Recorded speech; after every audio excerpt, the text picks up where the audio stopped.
Good morning and welcome to my Cloffice. This morning, I want to encourage you to be found. A long time ago, I heard this story about this old man sitting on a front porch and in the late afternoon, and there's all these kids from the neighborhood running around and playing hide and go seek. And he notices this one kid that hides behind these bushes. It's a great hiding place. And the game goes on and kids get found and hide again and found and hide again. And this one little kid, he never gets found.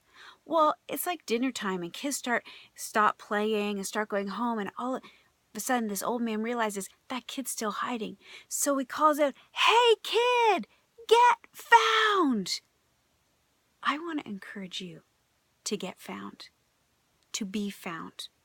We need to be found building the walls in Jerusalem and building up the walls around our family to protect them and standing in the gap. In Ezekiel, there's this great verse, 22, verse 30, and it's God saying, "I looked for someone among them who would build up the wall and stand before me in the gap on behalf of the land, so I would not have to destroy it, but I found no one." Let him find you, building up the walls for your family, for your community, for your country. Let him find you standing in the gap as a mighty prayer warrior, interceding on behalf of your family, your loved ones, your country. Be found being that one.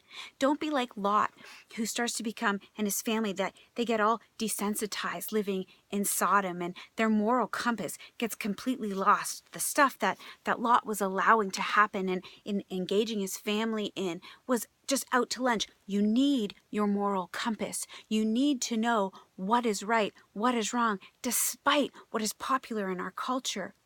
You need your moral compass. Don't deviate from that plan. Don't deviate from God's plan.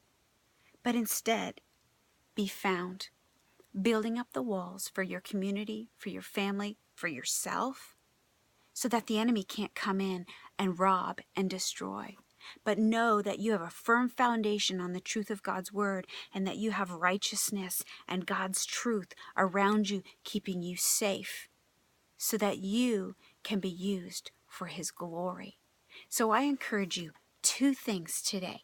Two things. Number one, be found, building the walls around yourself and your family, godly walls to keep you safe from the attacks of the enemy. And number two, be found standing in the gap on behalf of your family, your friends, and your country, interceding on their behalf, being a mighty prayer warrior to see the power of God released, to partner with the power of God today. So in that, as you partner with God to see his power released, have a completely awesome day. God bless.